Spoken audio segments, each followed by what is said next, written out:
Hello, this is Aaron Saft in the MR Runningpains podcast. My guest today is Rachel Blinn. Rachel completed the Foothills Trail not only once, but twice. She went out and back on the Foothills Trail to gain the supported FKT. Rachel has an amazing story. I was just taken aback and just impressed by, the things that she went through, how she overcame them, and where she is today. I love and appreciate that she shared her story. I hope you're touched and inspired by it. Truly, it's been a joy to watch Rachel grow as a runner. I've had the pleasure and honor of coaching Rachel, just to see, from where she was to where she is now and where she's going. So I hope you enjoy this conversation with Rachel. I'll touch base at the end and kind of catch you guys up on everything that's been going on in my world. So until then, enjoy this conversation with Rachel Blinn. All right. I have one nervous Rachel Blinn with me. Hello. She is fantastic, and she's going to do awesome. So, Thank you. Rachel, why don't you start by telling us about you and where this whole odyssey of running came about? Yeah. So basically, I started running when I was like 5 years old. My dad he signed up like the whole family for road races and stuff, 5Ks, and I would do them, but I was pretty unhappy while I was doing them. So towards the middle, I'd be walking a lot, and generally I would start crying because I was just like, this is very difficult. And I would befriend a lot of like middle-aged women, and they would like run the whole thing, like the rest of it with me. And at the end, I always got trophies because I was the youngest person in the race. So it was always like very rewarding, And eventually my dad started giving us the option of like, do you want to keep running? Do you want to do other sports? So I started doing other things. I did like basketball, soccer, softball, all that good stuff. And then I was like on the all-star softball team, but there was like a person a little bit better than me. So I was benched a lot. So it was very sad. And eventually I started running in the meantime, and I felt so much better because it felt like something that like, it was very personal. And I kept like, what? What point in life was this now? Oh, I think it was about 8th grade. 8th grade. So, okay. Yeah. So I decided to quit all the other sports, and I joined cross country in high school, freshman year. And I did all of the cross country, indoor and outdoor track.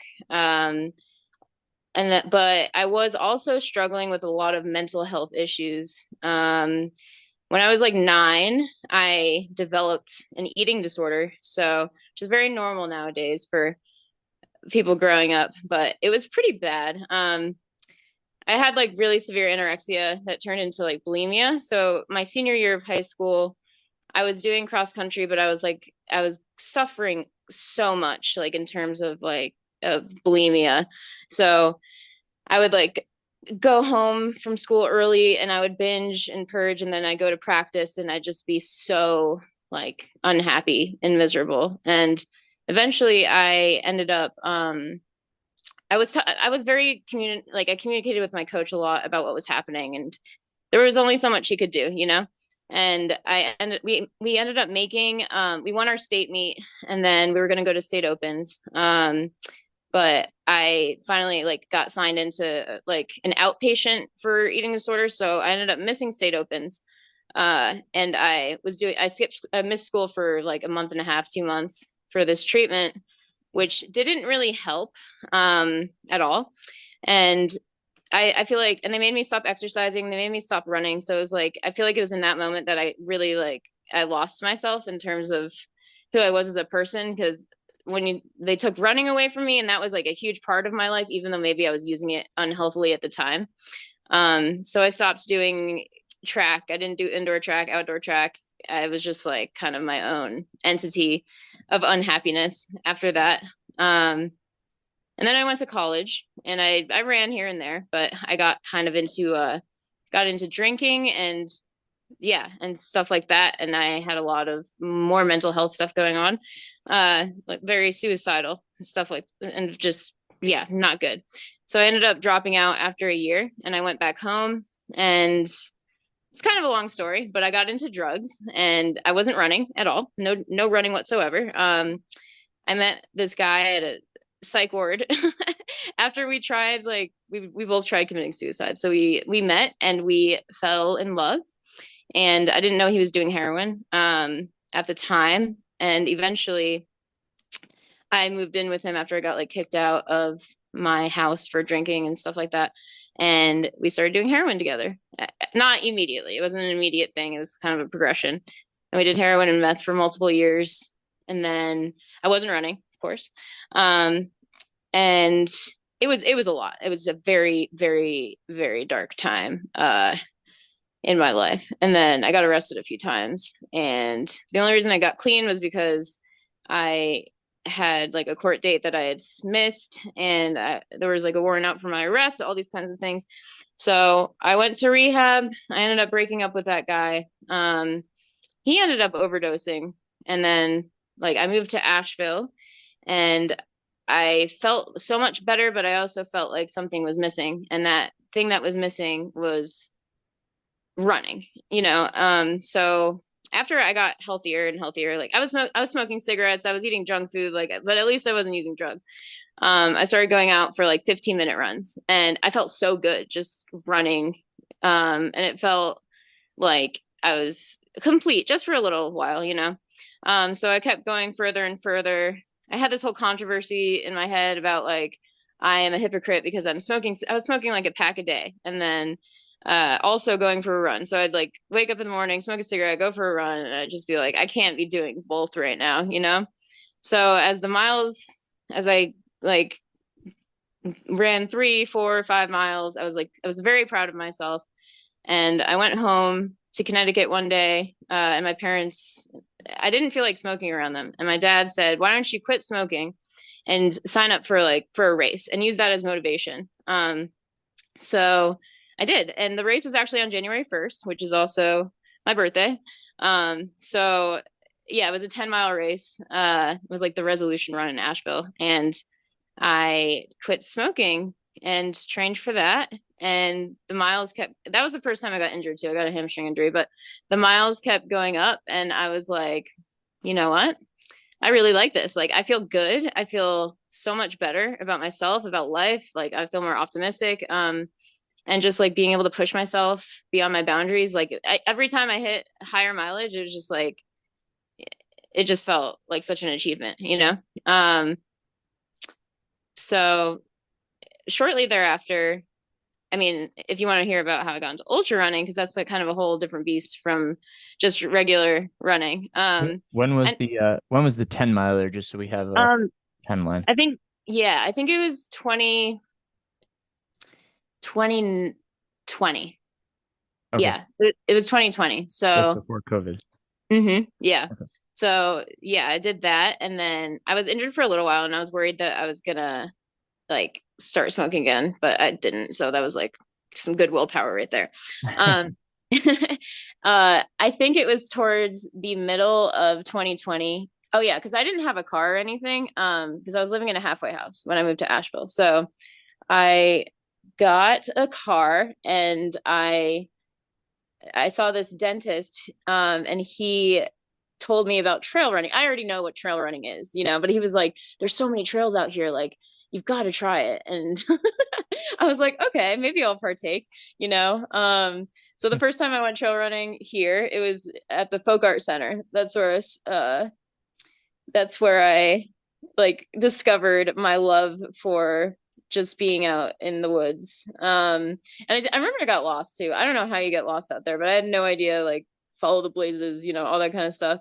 Yeah. And then after that, I was like, this is something else. So, yeah, as time progressed, I was going up in miles, but I wasn't training for anything. Like I was running 20 miles, 22, whatever, and I had nothing like on the horizon. And I know I was watching documentaries and stuff about running because I was pretty, pretty into it. And yeah, there's something about like a 50-mile race, and I was just like, that's insane. 50 miles is just mind blowing.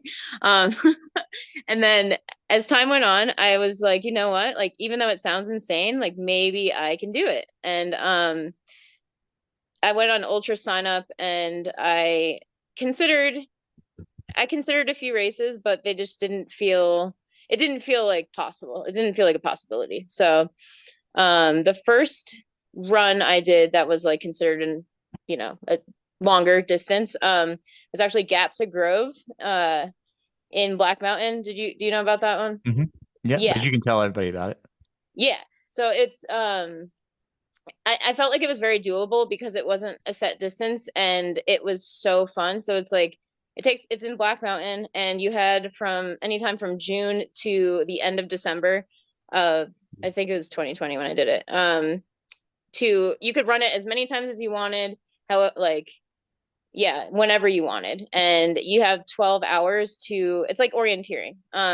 So 12 hours, and you have a map, and you have an app, the Uslinga, I forget which app it is, but and each time you get to a checkpoint, like the app goes off and you hit a check mark. So there's 32 check marks throughout Black Mountain, and with a 12-hour time frame to get each one. And it was so much fun. Like I did it with my friend Leah, and she ended up dropping after like 26 miles, which is still an incredible distance. I did not finish. I think I had two check marks or checkpoints left, and I was at 36 miles, and my friend like just pulled up, and she was like, yeah, you only have two left. Like, you got this. But it was like 11 and a half hours in. So I was like, I don't think I can get there in time. So I was like, you know what? 36 miles is good. And that's the first time I don't even consider it like giving up or whatever. I was just like very satisfied with the distance that I had already run. And I didn't feel incomplete. I didn't feel regretful or anything like that. It was just like this fun, like, how many miles can I get today type thing. So yeah, that was really fun and exciting for me. But yeah, the ultras kind of kept on coming, but I wasn't doing very well in terms of taking care of myself during them. So the next one I ran was it was in Tennessee, and it was called Gone Loco. Gosh, it was terrible. It was good, but it was so flat. It was on the rails to trails, and it was 33 miles, but you went out 11, like you had to do 3 out and backs. And each like point 1, point 2, point 3 was marked. So you saw every single distance that you went. And I did meet a friend there. Her name was Belinda, and she's an amazing, I call her my ultra mom. And we ran the first half together. We were doing like 8:30 pace, and I died the second half because 8:30 pace is not who I am. But I tried. I definitely tried. And that race was good. I came in second place for women out of like 3. So I crushed that one. And then the next one was Rim Runner. Okay. Rim Runner in Tennessee. And that one, oh my gosh, that was 50 miles. And holy mother of God, I suffered so much. I want like 7 miles in, I was like, I don't think I can do this. I was not eating properly. It was, I had a lot of sleep deprivation leading up to the race because I was working at a job where I was working like night shift, and I felt so bad, and I didn't know how to feed myself properly. I didn't know how to pace myself correctly. It was just a whole lot of things that I just didn't know how to do. And I remember it was like 20 miles in, and I stopped at an aid station, and a person was like, what can we do for you? Are you okay? And I just started crying, and I was like, I don't think I could do this. And they were like, yes, you can. Like, all you have to do is just keep moving forward, like one foot in front of the other. Like, we'll give you anything you need. Do you need anti-chafe stuff, food, whatever? It doesn't matter. Like, even if you have to cry your way through this whole thing, you're going to finish. And I was like, okay, yeah, you're right. And so it's 2 loops of 25. And I saw the same people at that aid station right when I had like 2 miles left, or something like that, or a few miles left. And I was like, guys, I'm here. I was so happy. I was so proud of myself, even though I had so many low moments where I just wanted to give up. But yeah, I'd say like it kind of goes to show how significant a role like volunteers play, and just the little words of encouragement that mean so much and go so far. So yeah, that was that one. And then Black Mountain Monster was next. Not good. I mean, I think I did around 50 miles, but for the 12-hour, but I had so much, I didn't eat properly. I threw up, like I was so nauseous. And this was before you were coaching me. So yeah, once again, very naive, didn't know what I was doing, very sick, wasn't eating well. And then I signed up for a 100-mile race, and I was like, I need help. I can't keep doing what I'm doing because it's just clearly not working out, because I knew that there had to be a way to run ultras and actually like enjoy them, because I felt like I hadn't found any enjoyment in them yet. Like I did, the idea of it was enjoyable, but as soon as I was actually there, it was just like, it just not a good experience. So I can honestly say, not to toot your horn, but you helped me. Like my first 100 miles was like so good. It was hard. It was incredibly difficult, of course. But it was like everything kind of fell into place with the food and the pacing, and just being grateful and having that like gratitude to be out there type And stuff. that was oh gosh, I Cloudspur? could No. No, Valley of Fire in Valley. Nevada. When I Oh, ran that's with right. Yeah, that's right. yeah. Yes. There's this whole weird thing of me going to to Nevada, which I never expected to happen. But and before that was the Black Mountain Ultra Traverse, which was a very good experience as well. I ran out of food with like 20 miles left to go, so that was not fun. But yeah. That feels like a very long time ago. Which I guess you live and you learn, right? That's right. Um, Right. Yeah, well, yeah, I mean, you have learned a lot. I mean, yeah. we instantaneously reduced volume. Oh Um, yeah. Oh my um, gosh. Rachel was doing a ton of volume, which, isn't the worst thing in the world, but it wasn't what she needed, which is what we determined. And then we started working on nutrition, just basic stuff. And, Hmm. and I think that's, what started to make more of the difference was getting the right, training, along with, getting her to practice what she was going to fuel with at, Hmm. at the 100-miler, um, which was incredible. Because you went out there because you had met, do you want to talk about that at the Yeah, Black Mountain yeah. Monster? It was so awesome. So I met when I was running Black Mountain Monster on the first loop. It was like right when we started, actually. I was running and I saw a girl with a cool hat on that said runner on it or whatever, like it's a brand. And I said, "Hey, I like her hat." And after that, instant friends, instant friendship. Her name's Charity, and she has a husband named Fabian, and they're both incredible, incredible humans. Um, and we talked a lot, and we got to know each other. And she was nursing Malachi at the time, so eventually we got her baby. So eventually we got separated. But at one point she was like, "I'm signed up for this 100-mile race in November. If you wanted to, you could stay with us. Like we could do it together. We could train it for this and stuff." And in my head, I was like, I don't know. I don't know if I can do that right now. Like I had no intention of running 100 miles that year. No intention.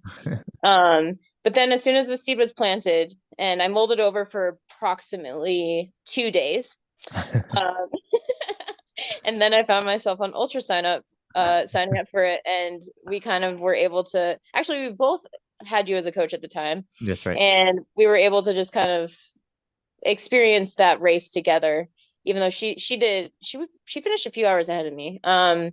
But just being out there with her, and yeah, it was a beautiful experience to have all of that come to life, I guess, or reality. Yeah. And now she has another baby and she's still Yeah. crushing it. Yeah. Yes. Absolutely. Yeah.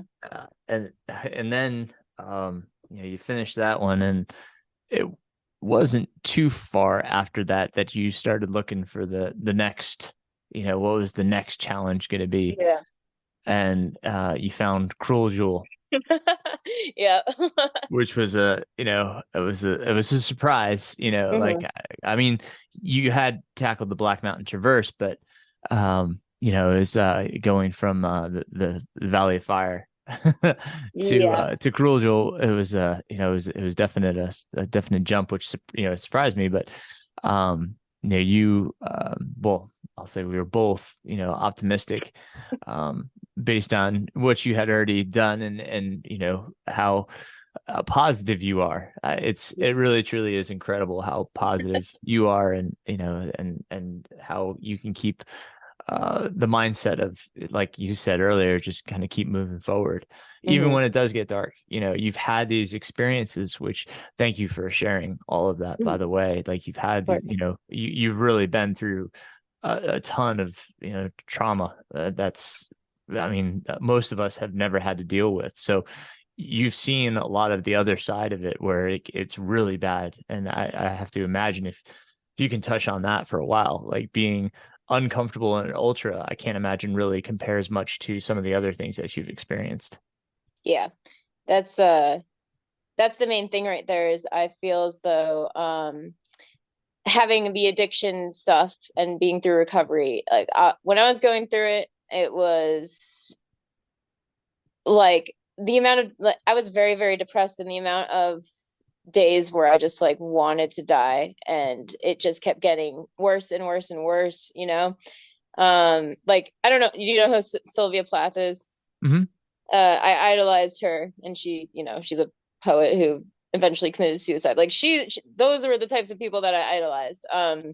So I use it almost as a secret weapon, like the fact that I have been able to get through a thing that I never, ever, ever saw myself surviving. And I don't know, like when I went to detox, I felt like a flip was switched. Because I went from like having being in a very toxic codependent relationship, both with drugs and with my ex, who he wasn't a bad person. He was very sick. We were both very sick. So yeah, I went from that to like finally, I don't know, something just clicked in me finally that I not that I was choosing my own suffering, but like that I almost had a choice, even if it was just like presented to myself in a different way. That maybe I didn't have to be miserable all the time anymore, like I had been.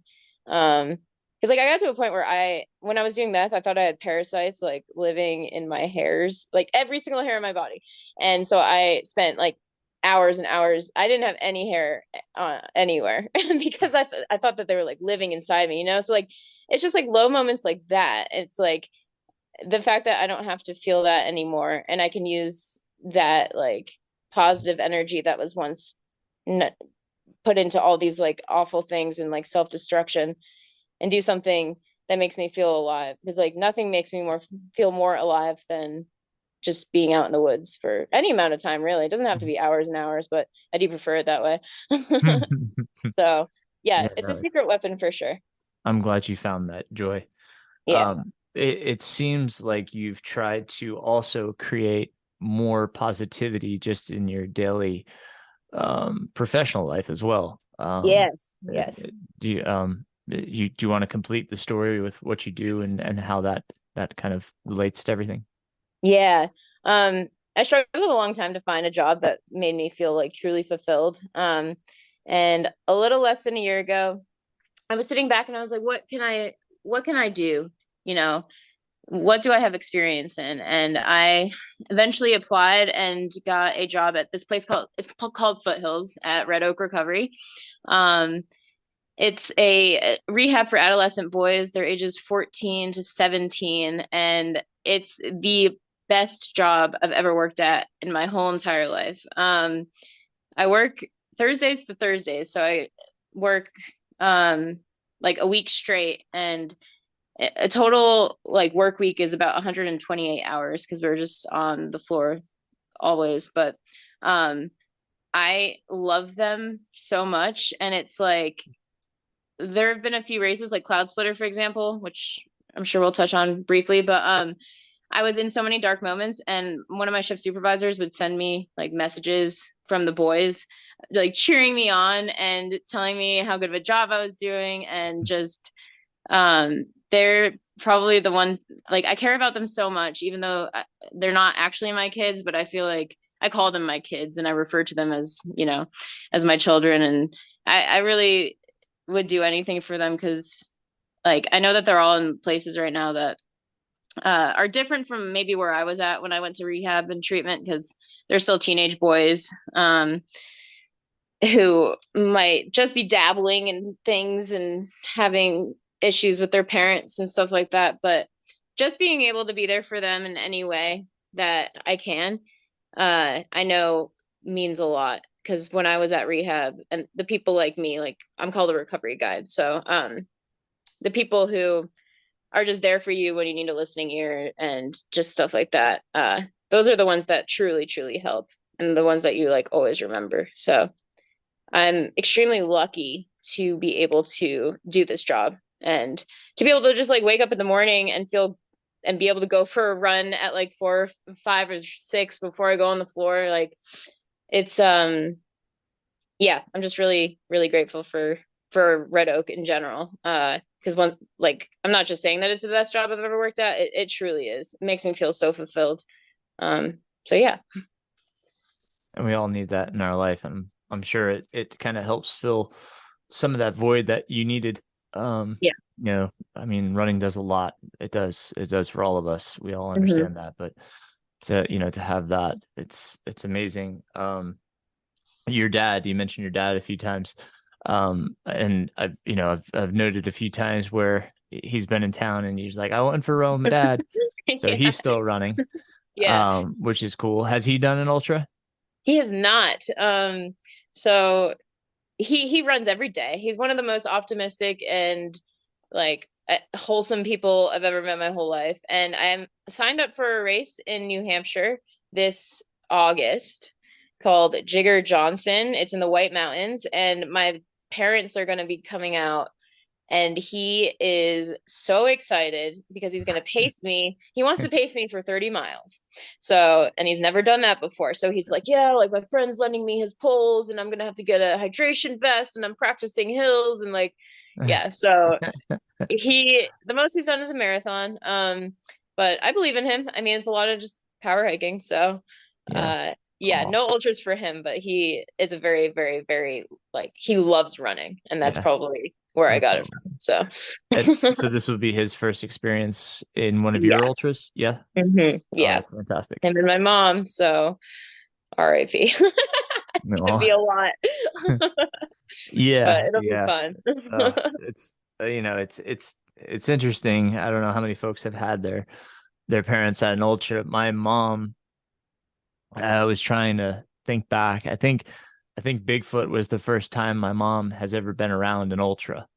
Mm. And she I could see in her face, like coming into certain aid stations, like the concern and is our little boy gonna be okay? I'm like, I'm Yeah, I'm good, mom. Like this is fine. I'm tired, but yeah, it's been 2 days. I should be like, yeah. she's like, oh, why do you do this to yourself? This is totally normal. Just leave me alone.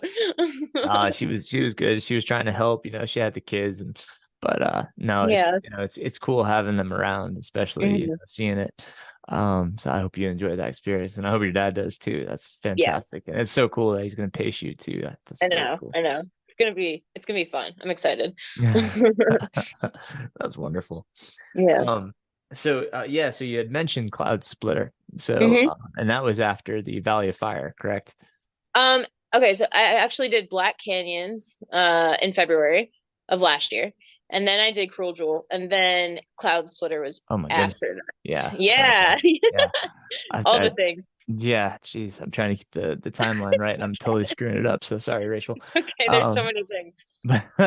so yeah, okay. So um, well, Black Canyons. Was there anything, any takeaways from Black Canyons that you really learned something from it, or? Uh, I love the desert. Um, I enjoyed, I really, really valued the experience of being in a big race like that. But the takeaway I have from that race is it sucks being in a big race like that in the desert because if you have to go to the bathroom, it's difficult because there's always someone around. Yes. So that's like the big, I really just did that for fun. And by the time I got to that race, I had already gotten off the wait list for Cruel Jewel. So I was more excited for that than the desert because yeah. So it was really just for fun and just to experience what Black Canyons was, and Right I on. zero regrets for sure. Yeah. So that led us into Cruel Jewel. Now, Mhm. for those that are local to Asheville and know Grassy Knob, um, Oh, Rachel, grassy knob.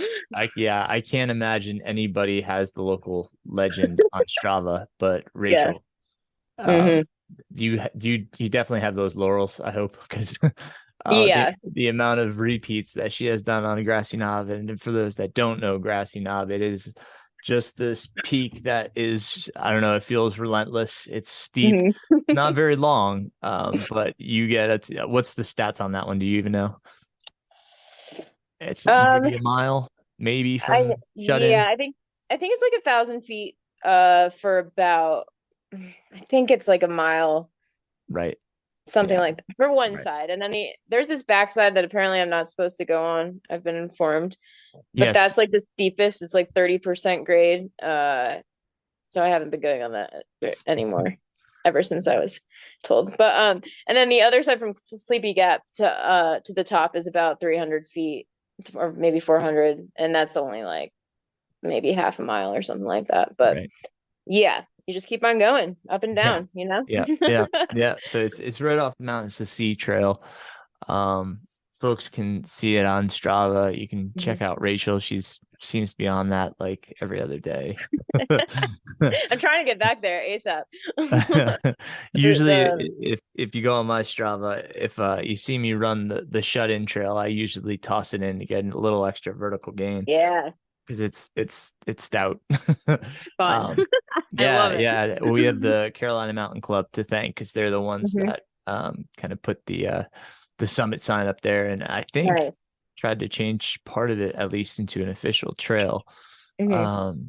But anyhow, she I can say her training, I was really impressed with not only just the completion rate whenever I go into training peaks, everything was green. She was Mm. always spot on. The volume was always there.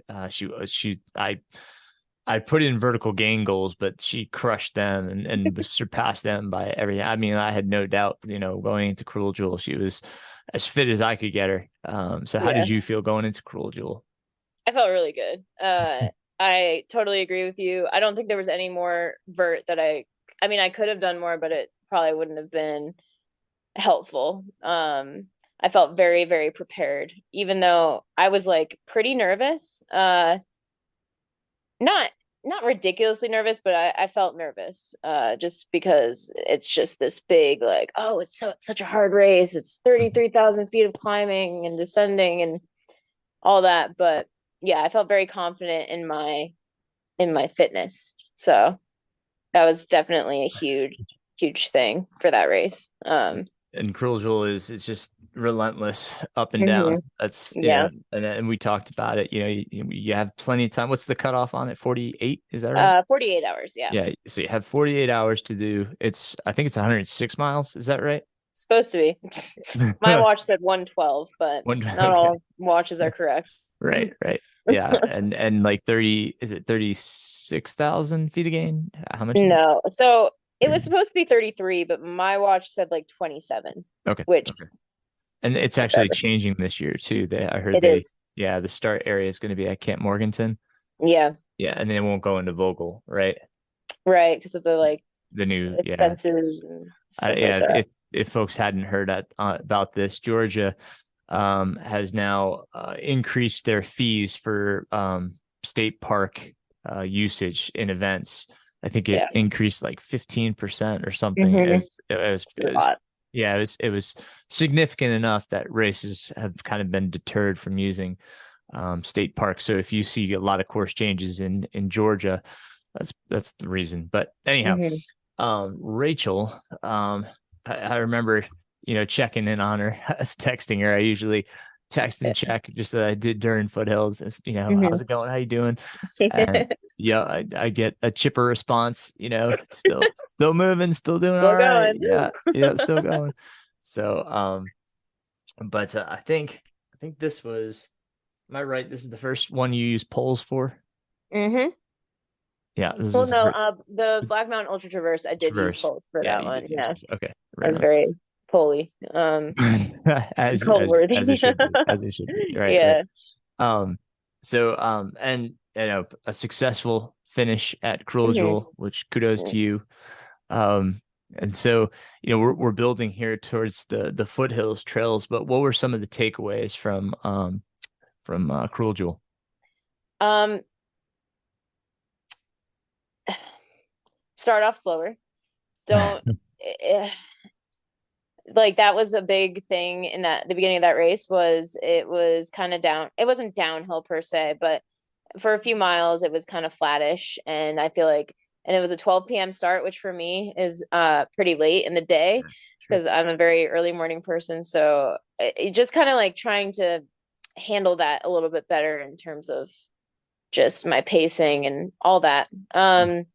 And there's just a lot of things in a race like that that you can't necessarily control in the moment. Like my calves or quads were totally like blown towards the end, and I could barely mm, like I couldn't do very much.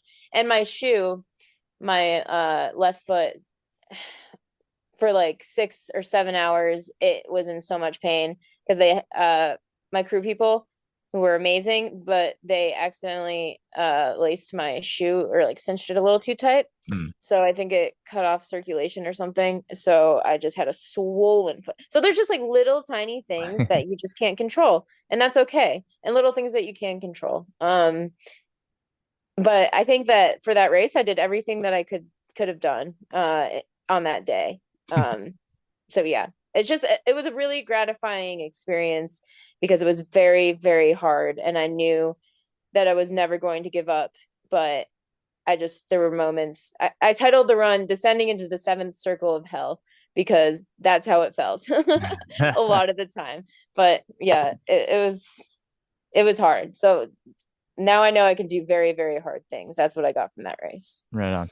Yeah. Yeah. And what helps you when you get into those hard times, when Mm, things are really tough and you're feeling kind of down? What picks you back up, or what keeps you moving forward? that's a good question. I I have a very like very intense mindset in terms of things like that. So like I'll make sure I'm eating enough. I'll make sure I'm drinking enough. Like maybe try different foods because I know a lot of the time it is like a little like little things like that.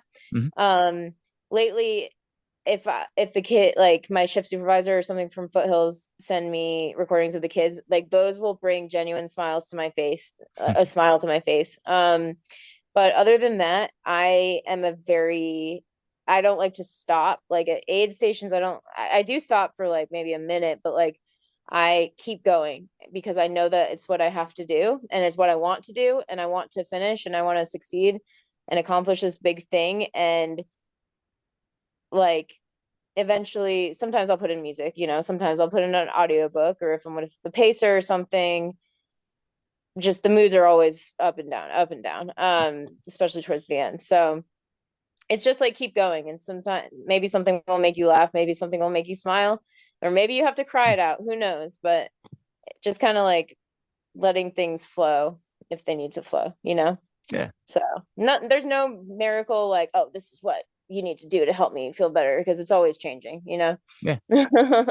So Would you say your why is, that reason that you want to accomplish this big thing, or, is there more to it? Is there, something that drives you initially, when you think about your reasons for doing the race, or Mhm. your reasons for going after double foothills completion? Like, is that enough for you, or is there more? And you don't have to define it, but Yeah. do you feel there's Yeah. I mean, I think it's just, and it's not always like a good thing, but I think that I don't want to say like I have high expectations for myself, and I feel like I am capable of doing so much more than, I don't want to say is normal, but like I'm capable of doing like really big things because I have that determination. And I just want to see like where I can go with this, because I used to put, like I said, I used to put so much energy into so many other things, but now I'm putting energy into something that I like truly love. And it's just, it's interesting to see how that plays out. And I'd say, so like certain things, like say the Foothills Trail Double, for example, came to fruition because well, we can get back to that later unless you want me to just say it now. No, that's fine. You can talk about it now. um I was just going to do the 77 because it was my birthday, and I was like, I want to do something fun and big, you know. But then in my head I was like, like it is January 1st, so what if no one wants to come out to help crew for me? Mhm. And what if I don't have a way to get back to my car? So so I was like, you know what I'll do? I'll just go out and back instead of the the 77. So that was how that one came to existence, and that's fine. But then I realized like there's so few people who have done the out and back, so that's also such an exciting thing.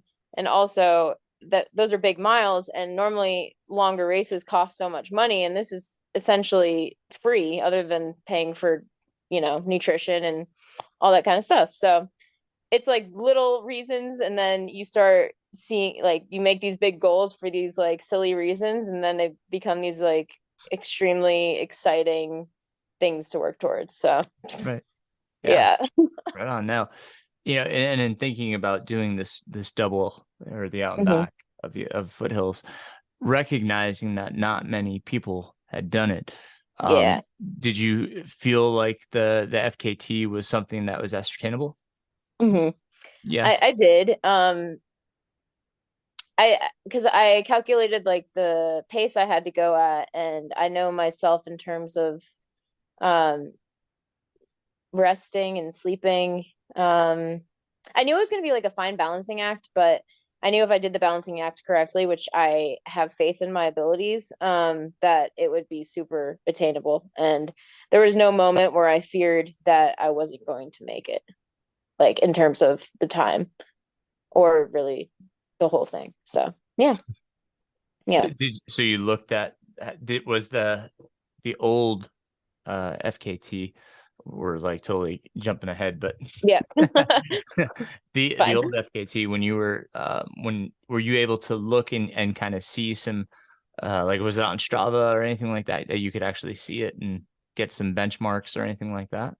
Um, the lady who held it, her name is Marcy Beard. On the Foothills Trail Ultra's website, he has a link to her blog.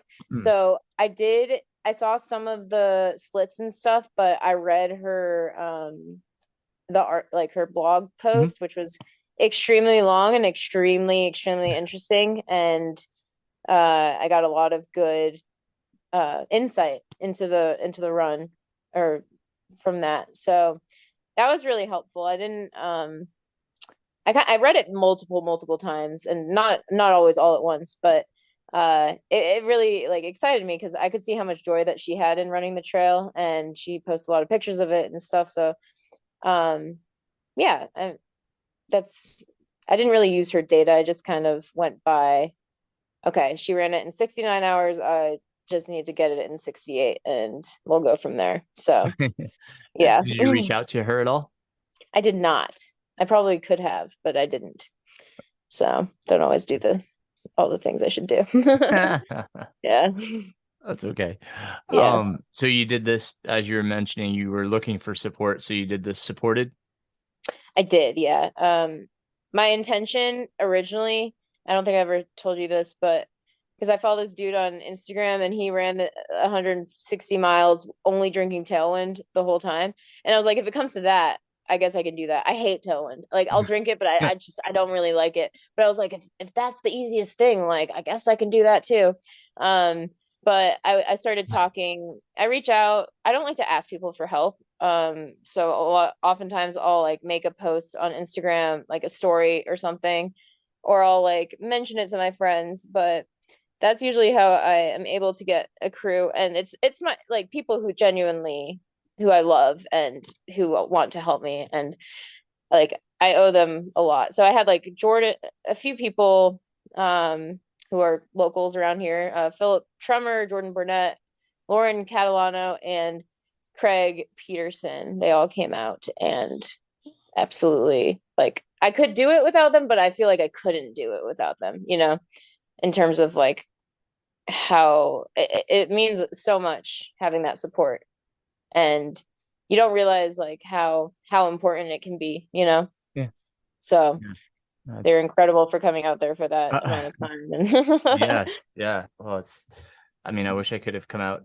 Yeah, I just did the podcast with Nathan, and it's he was, out there doing his thing at the same time yeah, you were, and it's tough when when life draws you another direction, but you want to be out there helping, but it happens. It's it does. totally It okay, does. Well, it's hard when you've got little kids and it's the holidays.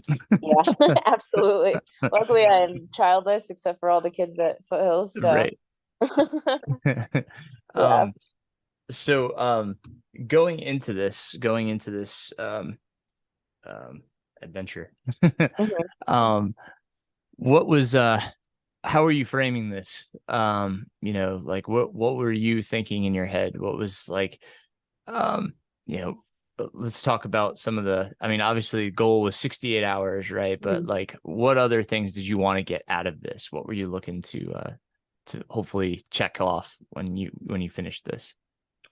Yeah, I mean, I wanted to, like I said, there was a bunch of 200-mile races that I have been eyeballing. And in terms of costs, like right now at this point in my life, it's just not feasible. Um, so I was like, I really thought it was a cool idea to do your own like longer distance thing, and to be out there alone, just doing it just for fun, is even better, than like signing up for a race sometimes. Just having your own like adventure on your own that you've planned and put all this work into, and um, so just like accomplishing this thing that isn't even an organized race event is really cool. And bringing in the new year in a very exciting way was a big a big thing for me, and my birthday. Like I find it very um it's a weird coincidence, or like a cool coincidence, that I work at a place called Foothills and that I was running this Foothills trail, and everything just comes together, and it's the first of the year. Like it's very yeah, it all means a lot to me, and in a way it's hard to explain, but it's probably pretty evident just by all that. But yeah, just knowing that I can go past 100 miles or 112 or whatever and keep on going, and just seeing where I'm at in terms of fitness and what it really takes, because it takes a lot. It takes a lot. A lot more than you would, well, probably just as much as you would think. I mean, but Yeah. it's a lot. Yeah, well, and you touched on something there. Not being able to do a 200 miler. Hmm. It's hard when our sport isn't accessible due to financial reasons. Yeah. Um, there shouldn't be that kind of barrier to entry, and some of the races are trying to do like scholarships or like payment plans. What is that? Would that be something more viable to you? This is a topic I haven't really talked about much on the podcast, but I'd Hmm. be interested to hear your opinion as to, if it means a lot to someone in order to be able to do an event, Hmm. if the race is willing to, perhaps provide partial scholarship or, payment over time, does that make it more of a viable option, or how do you feel about that? I love that idea. I am a huge fan of you. Do you know what Afterpay is? Um, Uh, I've seen it, but I'm not familiar with it. like stuff like that. It's you pay in like 4 installments or however many Okay, installments. gotcha. I am a huge fan because I have every desire to run a 200-mile race, like Bigfoot or Mhm. Coca, Sure. even Cocodona, any of those. Right. Which they have room for people to sign up, and well, some of them do, but I just can't right now. So yeah, scholarships, payment plan would be like I'd be all for that. Right on. Well, it's something, if you're interested or if anybody's interested, I believe if I remember correctly, Destination Trails did have that kind of, Oh, okay.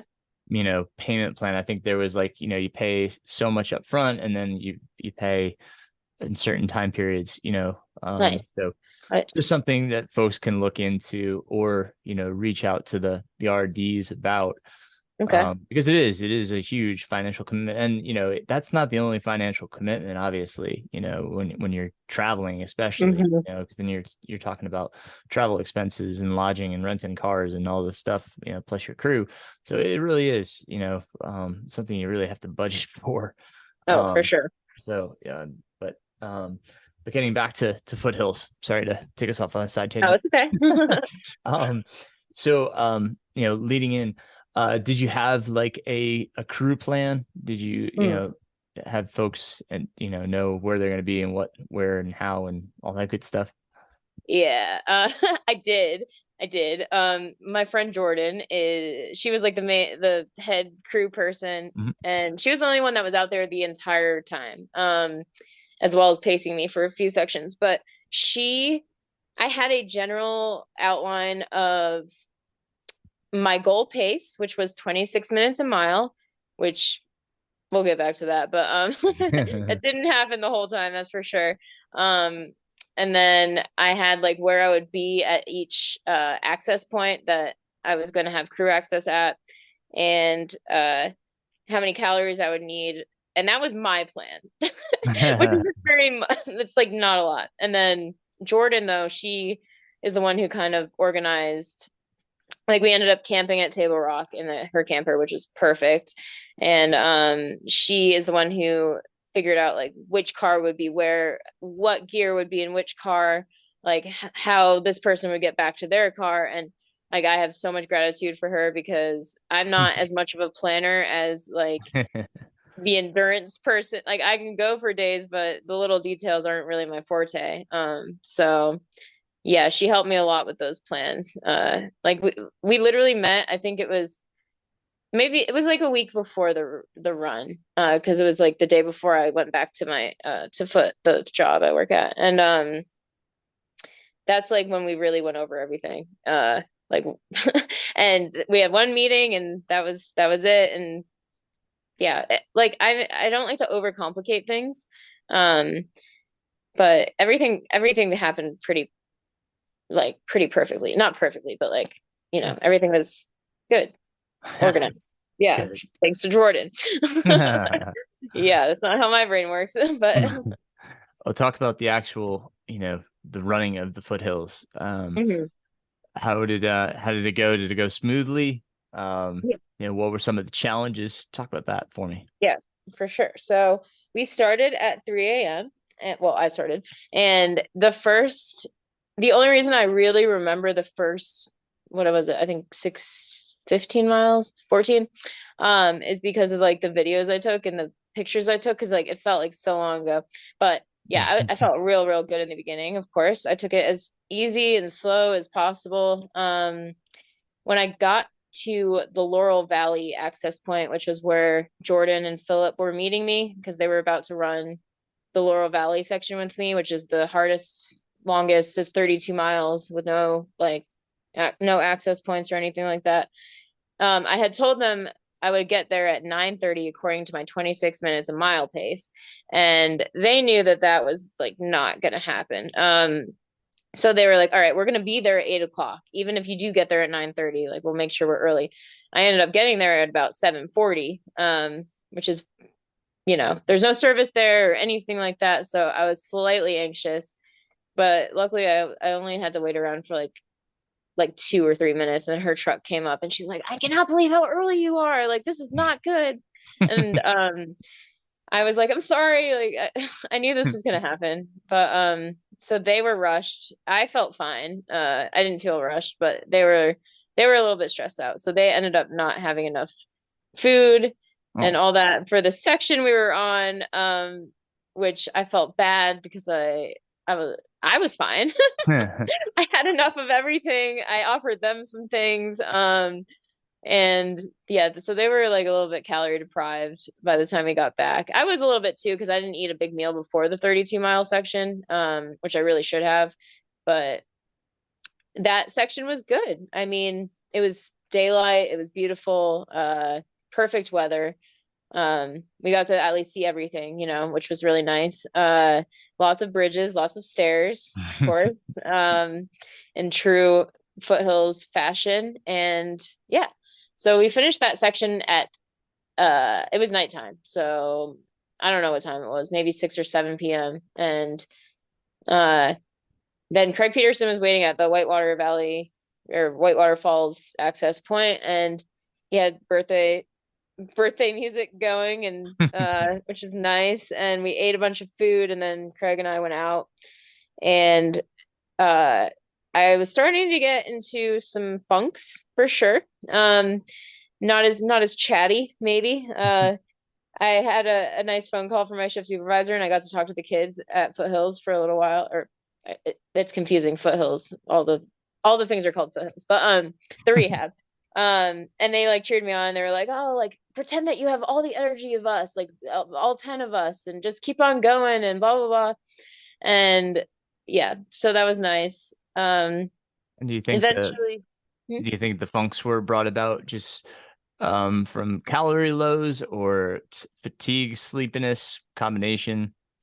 I think like I didn't feel like super super sleepy yet, but yeah, I think a combination of it being the middle of the night, and I was getting closer to like the halfway point, which you could either feel complete elation or you could feel trepidation, I guess you could say. And I was getting a little sleepy.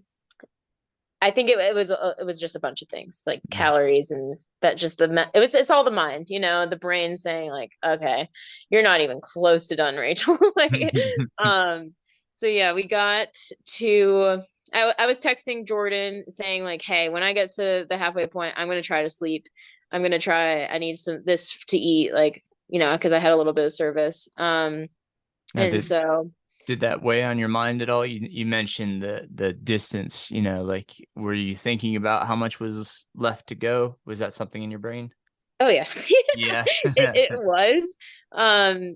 Especially as I was leaving. But yeah, because it's like in reality, people run 100-mile races all the time, and that's a hard distance. Like it's hard to run 100 miles.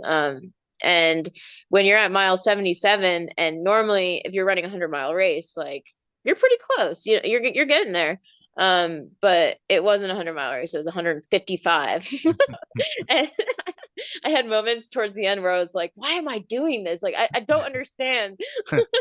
Like, what is going on right now? I'm at mile 140, but yeah, so the distance, as long as you allow your brain to get into that, like, that cycle of just thinking about things that it doesn't necessarily need to be thinking about, but it's inevitable because you got a lot of time out there. Right. It's sometimes it is tough to stay in the moment. Mm-hmm. Did you find, I'm not trying to skip ahead here, but yeah, did you, when you got later into it, like you mentioned mile 140, Mhm. being, 14 miles from the finish, were you excited by that prospect or like, dang, I still got 14 miles to go? Uh, I know that like around that time, I was relatively excited. But the Laurel Valley, the second time we did the Laurel Valley section was pretty eventful. Like it was pretty, it was all over the place. So like I had mixed feelings, because it was a lot of walking, a lot of not being able to run type stuff. So it took a long time, but uh, yeah, it was because I didn't recognize any of the Laurel Valley section either on the second time around because it was dark and um, yeah. But I'll get back to that section. Yeah, sure. So yeah, when I went to Oconee, when we got to the halfway point, I ended up like trying to sleep, and I genuinely didn't sleep at all. I did rest for about an hour and 10 minutes, and my watch kept like beeping and telling me that I was off course because I had the course going on. So like it would beep every a couple minutes, and it just made sleeping just impossible. And then How many hours were you into? um, hmm. So you were I don't know. I don't think it was at 30 yet. I think it was okay, probably, I wish I knew exactly, but maybe around upper 27. 20s, upper Yeah. 20s. Okay. hmm So I wasn't like super, super, super tired yet, but I wanted to rest because I knew it was like a good time to kind Yeah. of just, because I wasn't feeling super good. Probably just because of all the mental things and stuff. So after that, I was pretty relieved to run alone for a little while for two of the next sections. From Oconee to Burles Ford, it was 16 miles, and I had a lot of eh, eh, eh. It was a lot of eh. Um, it was long. It was pretty long. Were you It on was any, beautiful. did you use any caffeine? I did use quite a bit of caffeine when I could. I had some chocolate covered espresso beans at times. I didn't eat those as much. I had like these like Starbucks coffee drinks and then little like energy shot things that I got Mhm. from Whole Foods. And they definitely all of it helped combined. And then the nutrition like Cliff Blocks and stuff that I ate had some caffeine in them. Oh, and then I had the just like regular coffee too when I would get to certain access points. Like I didn't want to overdo it on the caffeine, but I knew like my brain was getting like mushy, you know? So it helped when I took it, but I didn't, yeah. I think there was like one moment where I felt like I was taking too much and I was like, it's not good. I gotta chill, you know? Yeah. Um, Was so it yeah. pretty easy to navigate even in the dark? Yeah, it was actually extremely easy to navigate. There were no moments where I thought I was off trail or going the wrong way or anything like that. So it was Good. a very, very well maintained trail, very Nice. well blazed. The blazes looked pretty fresh. I don't know how often they go over them, but it was yeah, they did a great job out there Nice. for Good. sure. Lots of blowdowns, but it happens. Right. And how was the steps and bridges? Did you have any problems? I mean, January 1st, it could be frosty. Yeah, it wasn't. It was not. I was in shorts and a t-shirt most of the time, except for at night. So it did rain. It started raining, drizzling and stuff on like Monday night into Tuesday. And then Tuesday it just kind of like rained the whole time. So like a little slippery and a little hesitant on some bridges and stuff, but no frost or slipperiness in terms of that. So that was good. Uh-huh. So you Yeah. had two sections solo. Did that bring you back to the valley? Yes, it did. So um to Burles Ford, I felt a little but then I ate a good meal in Jordan's truck, and then from Burles Ford to Whitewater, I I was hallucinating quite a bit. They started coming on strong, and uh, I just remember there was a moment where it was getting dark, and then a fog just appeared, and I was seeing demons everywhere. It's like the same demons I would see from when I was using meth, and I'd be up for days and weeks at a time. So I was like, I knew they weren't real, so I wasn't scared, but it just still fills you with this uneasiness. So Of course. luckily, my friend from the rehab I work at, he called me, and I got to kind of just talk to him while I was just running through the woods until I got to Laurel Valley, the Whitewater Hmm. access section. And then yeah, so that was the start of the 32 miles. I had my friend Lauren come pace me for that. And I started off like excited. We were talking about everything that happened and laughing and stuff like that. But then very, very shortly thereafter, probably 2 or 3 miles in, I was so tired. I was exhausted. Uh eyes were like I would practice closing my eyes just to see if I were to stop to sleep, like would I be able to just fall asleep? And the answer in my head was yes, I would. So I told Lauren, I was like, I don't know if I can make it, like not make it, but I think I need to take a nap. And she was like, okay, let's just try to maybe take some caffeine and like we'll reevaluate in a few miles or something like that. So I took some caffeine, but it really didn't do anything. And I was getting further behind from her. And I was in a funk. And finally, it was like drizzling. So it wouldn't be easy to just like be on the side of the trail sleeping because it was wet. But eventually, we found a rock that had some dry dirt underneath, like a big rock. So she said, all right, well, let's get our emergency blankets out. You lay under here for 30 minutes and yeah, and we'll see what happens. And I did. I think I slept for about 20 out of the 30 minutes, but oh my gosh, it was life changing. In the best way possible. I felt very, very good after that. It's amazing what a little bit of sleep can do. Right. So yeah, we kept on going. It was very long and I was still hallucinating a bit, but not as bad. And yeah, we just kept moving forward. I sometimes we talked, sometimes we both just listened to our own music. Um, yeah, so she was a very good pacer because she knew when to give me space and we made conversation when we needed to and all that good stuff. But yeah, that was a very long section. And then towards the end it started raining and I was getting a little chilly. But I was looking very much forward to the last 14 because I couldn't believe it was almost there, that it's just like an amazing, it's a strange phenomenon, like almost finishing this like huge, huge effort.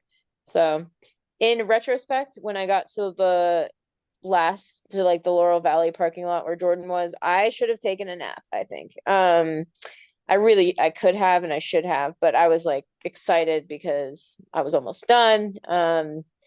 Only 14-ish, 15 miles left to go. Yeah, and like I sat in the truck and then I got out and I was like shot.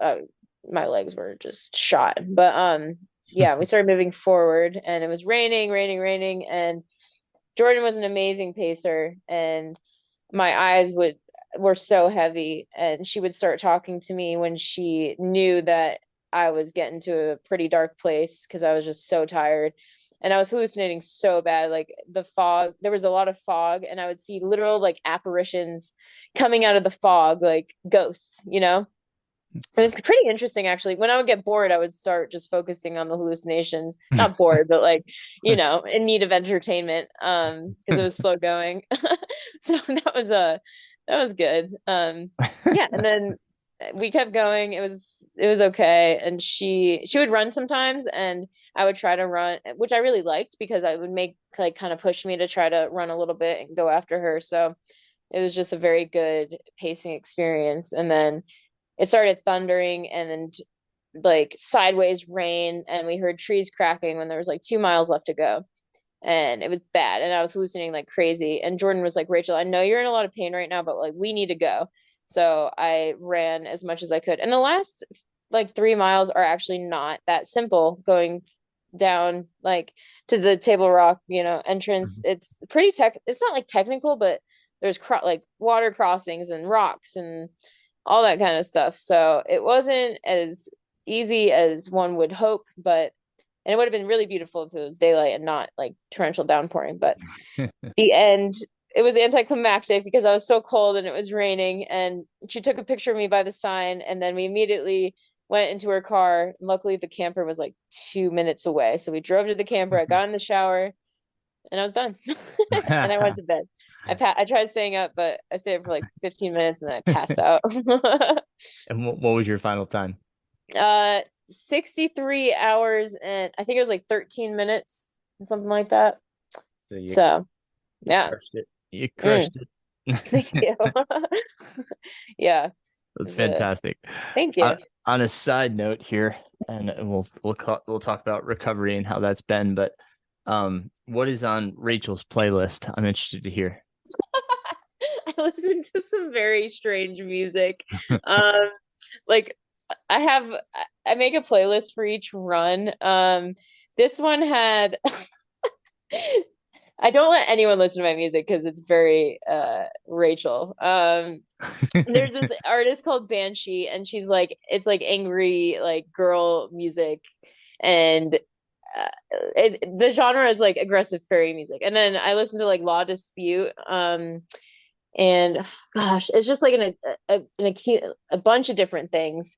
I can't even like Angel Spit is another one. There's this girl named Zombie Girl. I like to listen to music that has to do with like being up all night type stuff too. Gosh, when people ask me like what artists I like, I'm just like, I don't, you don't even want to know.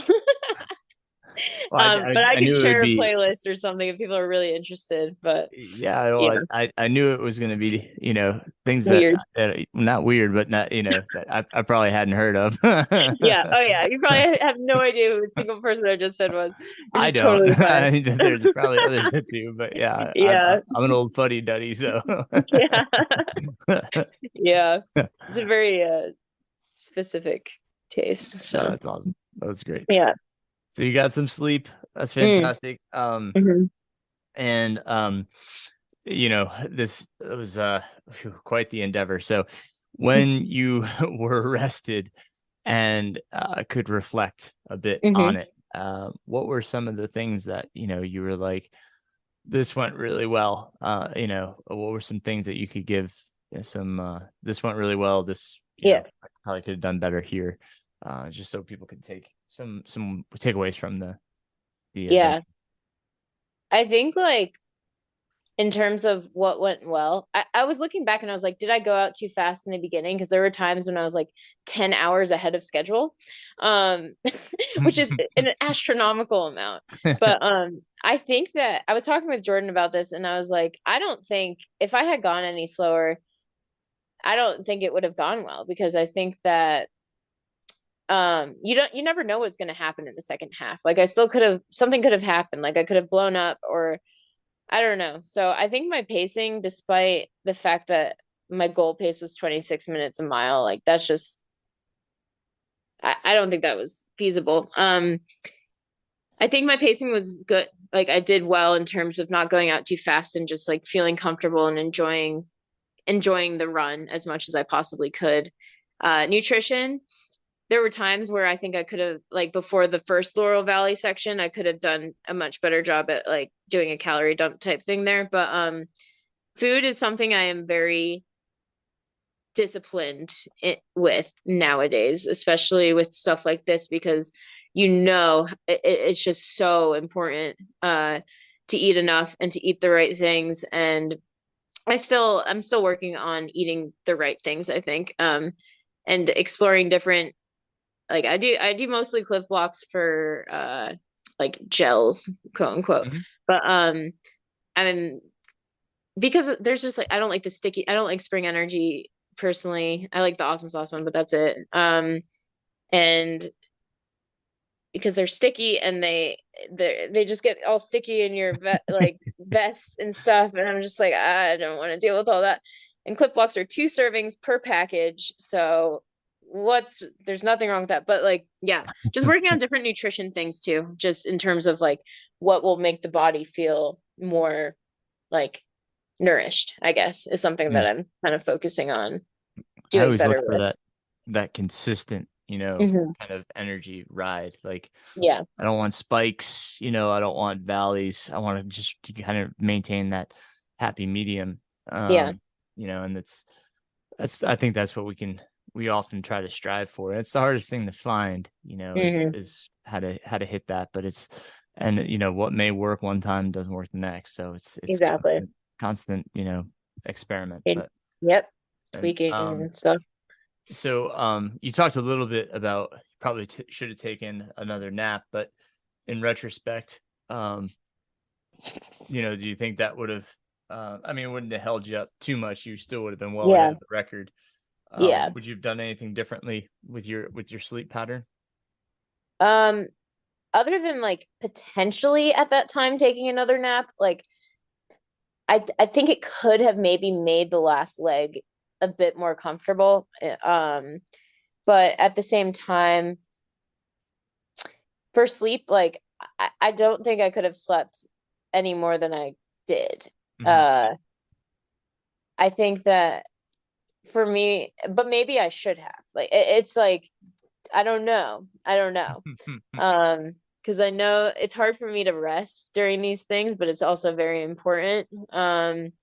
So Yeah. maybe the first time waiting until I was like really, really tired, but like at the halfway point instead of sleeping there, maybe waiting another 16 miles or something like that to actually get like that good rest in for Yeah. 2 hours or whatever. But my sleep for this thing was exactly, I think, what it needed to be for this thing. If that makes And any sense that's whatsoever. good. Yeah. It was incredible because it wasn't, I don't even know if it was, a few days. Your runner amnesia is probably much more short term than some others, because you were already talking about what you're, hoping to do next. Yeah. Which do you want to share that with folks? Yeah, yeah. So I'm doing the Brutes challenge, of course. Which is the blue.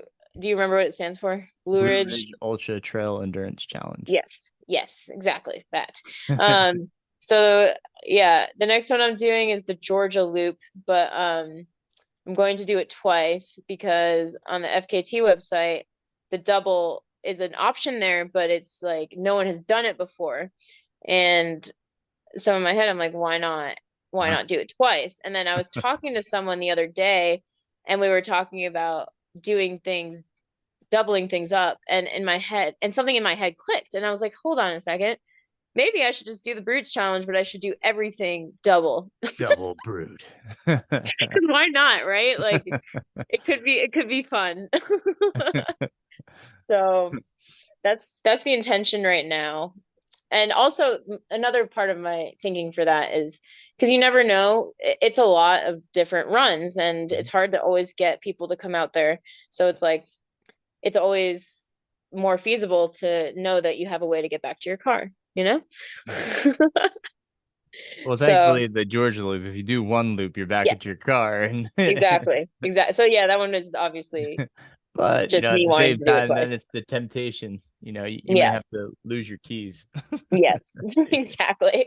Lose my keys somewhere on the trail for That's right. sure. Um, Halfway through the loop. yeah, that one's actually going to be tough. So Yes, I'm yes. like I've been thinking about it. It's on the Yep, Duncan Ridge as you Trail. should. Yes, yes. Yeah. Yep. A lot of us know it well, so Yes. that's amazing. But oh man, Rachel, congratulations on this. Oh man, out and back on the Foothills Trail, Thank you. FKT, incredible. Thanks. Anything that we've left out, or we should say before close out? Yeah. Probably not. I think that That's wraps things up. Yeah. right on. Well, that's awesome. If folks do want to connect with you, you mentioned Instagram. What's your Mhm. what's your handle there? Okay, so just look up my name. It's but my actual handle is Gothic Father 666. Of course you Yeah. do. But you can look me up by Rachel Blinn. So that might I'll be put it in the show notes. more appropriate. Yeah. Very Yeah. good, Rachel. I Thank thank you you. for sharing so much with us, Yeah, being for open with sure. your story, and obviously, I certainly by your side, and I can't wait to see the double Georgia Loop. Yeah. She's heading back to Cruel Jewel. Can't So wait. lots of excitement here in the Yeah. world of Rachel Blinn. So give her a follow, give her some encouragement, some love, and support. So thank you, Rachel, so much. Yeah. Thank you so much. I enjoyed this. I want to thank Rachel again for sharing her story. I want to congratulate her on such an amazing accomplishment. Rachel, truly, it was wonderful to hear your story. So thank you and congratulations once again. So lots to catch up on here. My goodness, let's start with just training. I've kind of been coming back around. Been in good communication with my coach, Patrick Regan. He's really, kind of been listening to what my input, which I sincerely appreciate. We're just kind of taking our time and building back and not rushing things. I was doing a 17-miler in DuPont State Forest, and I had initially planned to start from a parking area, which would mean that I would get, some good time on my feet on some service roads before I even had to think of going on single track. But unfortunately, that parking lot was closed, so I had to start the loop a little bit earlier, which put me on the single track, and it was still dark.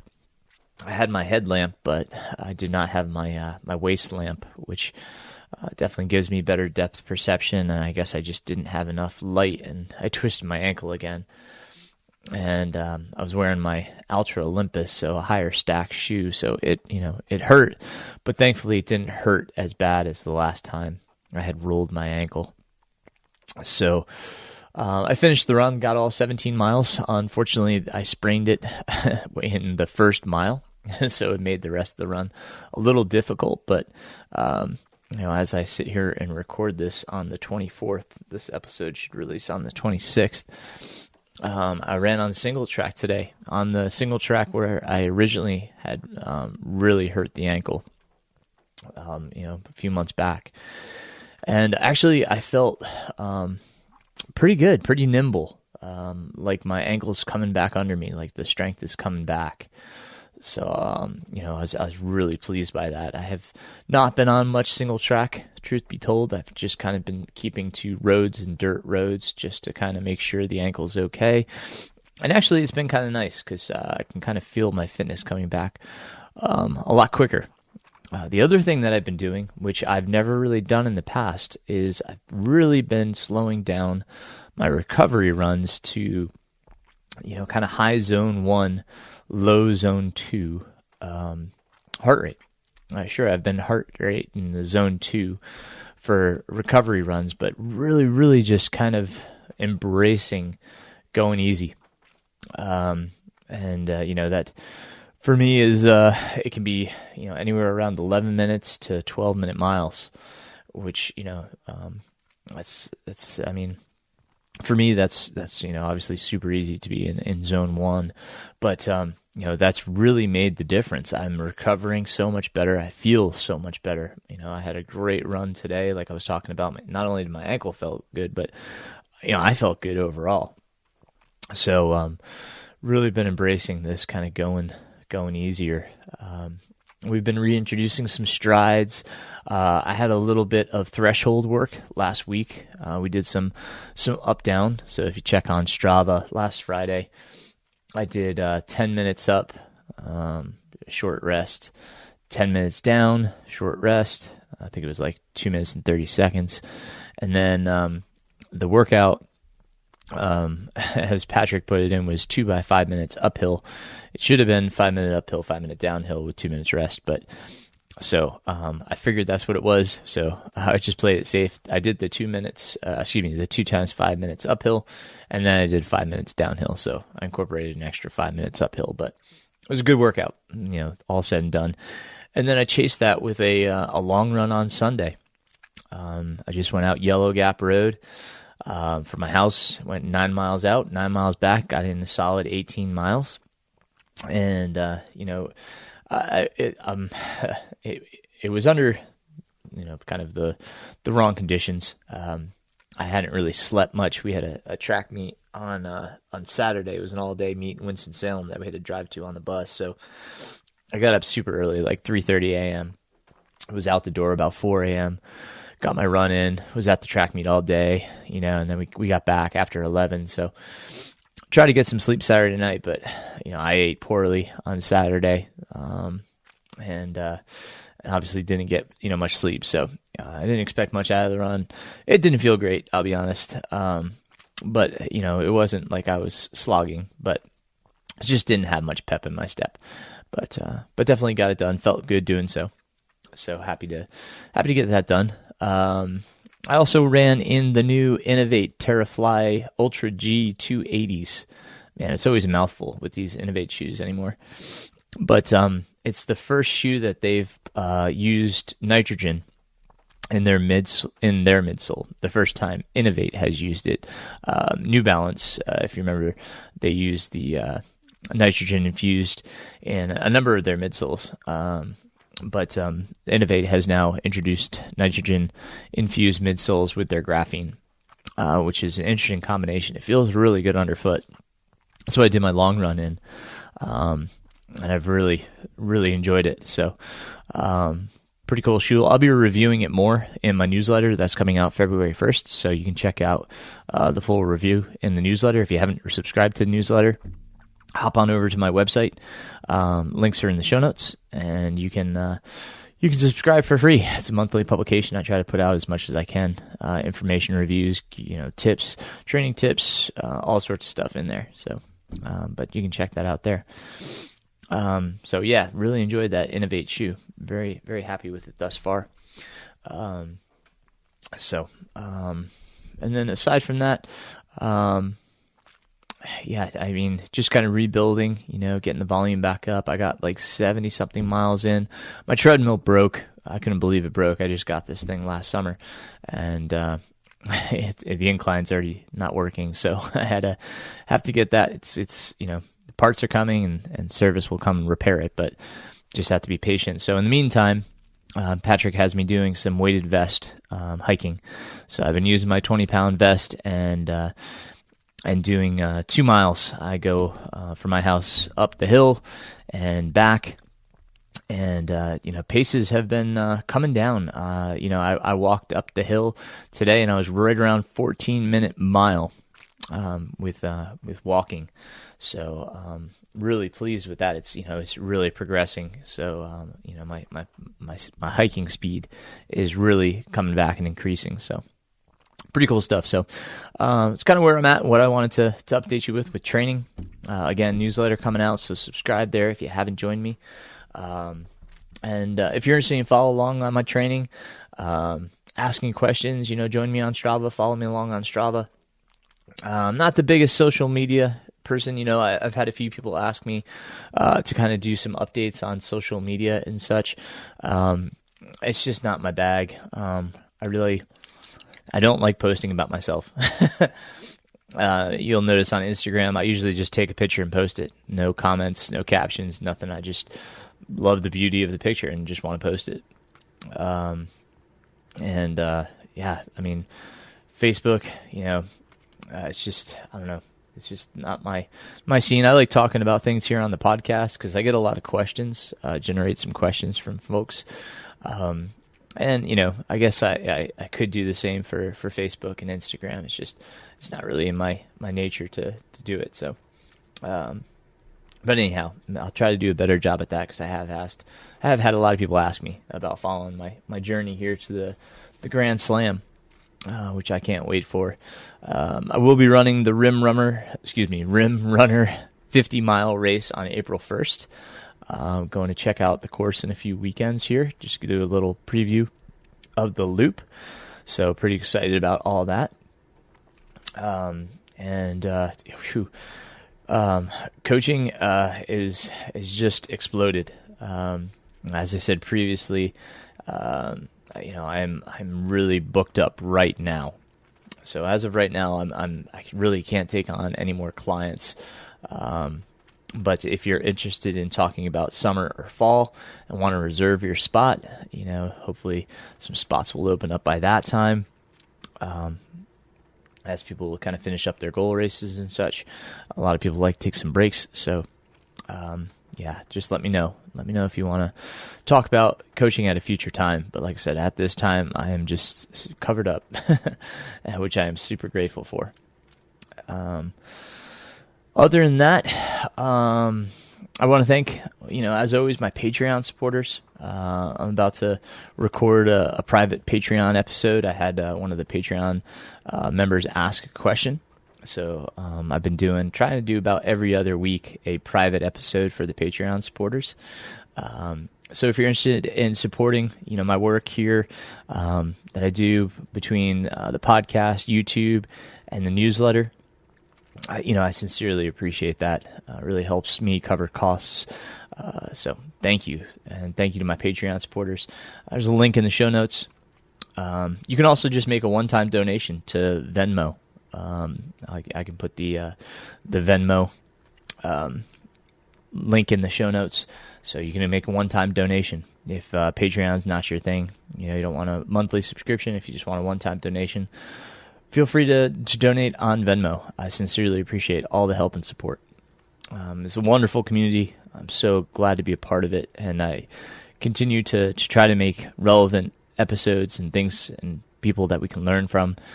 And as always, if you have a question, a comment, or an idea or a guest for the podcast, please reach out to me. Let me know. I want to make sure this is relevant to you. So I thank you for your ears, for your time, for being a part of this. So until next time, keep running, my friends.